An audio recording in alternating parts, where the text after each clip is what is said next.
I'm very pleased to have been given the opportunity to attend this colloquy on behalf of IPSACI.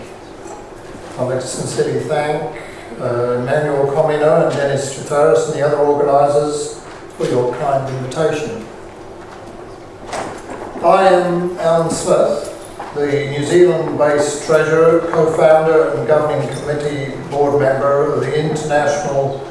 Parthenon Sculptures Action Committee Incorporated, or IPSACI. I am on the podium to greet you today and to thank the organisers also for giving our opportunity, the organisation the opportunity to distribute a petition paper to you today, where we put forward our rationale for a new and until now ignored approach that we believe, if adopted, will force the British government to return the sculptures. This new aspect is the religious and cultural identity of the sculptures. We emphasise the fact that the Parthenon was not only mutilated, but because it is a holy site, still known today as Iaros Vrachos, the Holy Rock, it was desecrated by Elgin. This is a very strong argument for restitution, and we will be grateful to have your views on our proposal and position regarding this aspect of the issue. Briefly, let me introduce IPSACI to you, how our society was formed and what our activities have been to this date. We have a solid foundation of members who live in Greece, including our chairman Alexis Mantheakis, and we also have members on our board who live in other countries, Australia and New Zealand included. IPSACI is essentially an international society registered in New Zealand in 2010 and dedicated to the cause of the return of the Parthenon sculptures to Greece. We share the same with all of you here, and we're happy to be in your company in the hope that the discussions, new ideas and conclusions of the conference will lead to a new and concentrated push to finally bring home the Parthenon sculptures to where they belong, to their historic home and birthplace in Athens.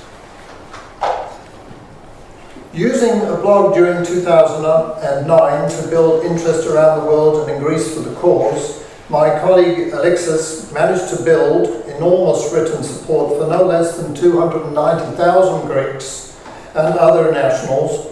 So based on the results of his blog and social media sites that he established and ran,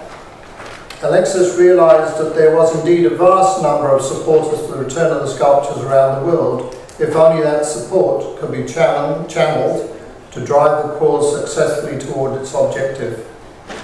One of the most effective ways for us to help was to establish an international society dedicated to the cause.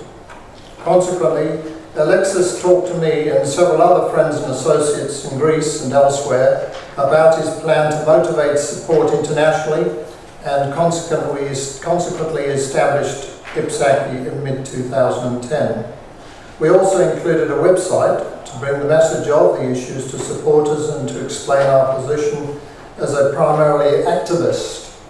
organisation based on a philosophy of emphasising action more than on words.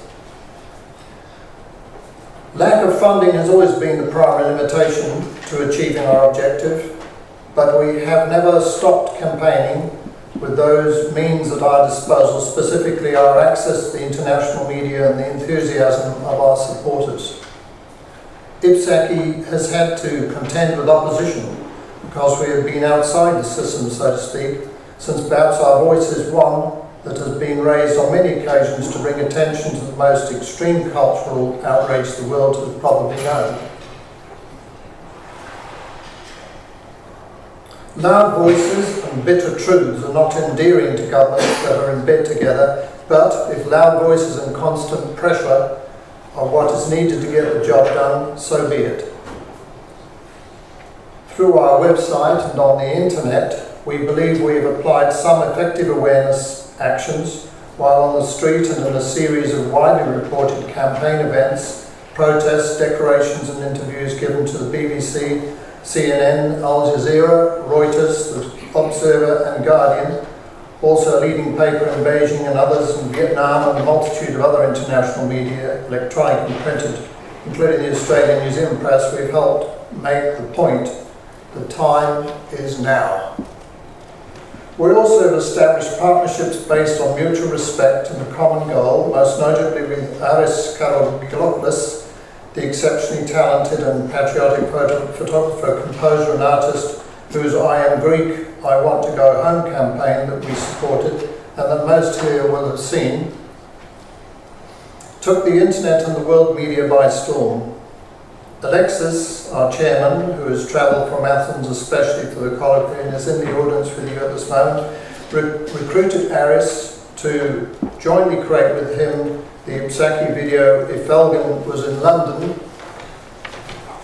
Rome, Rio, etc., that went viral and on the internet and created much support and sympathy for the victims of the destruction brought by Elgin to the Parthenon.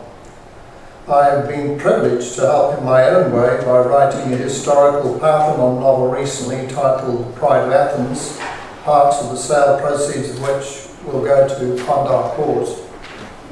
It is about life in 5th century Athens and is about an important yet almost unknown young sculptor who helped Phidias create the stunning and eternally beautiful sculptures on the Parthenon. The purpose of the book is to bring Athens of Pericles and to a wider audience and to make them aware of the importance and history of the Parthenon, and by association an understanding that by that audience of the great wrong done to Greece by Elgin and the British Museum. The book is published in English by Pericles Publications in Greece and also printed as an independent publication in New Zealand. Some complimentary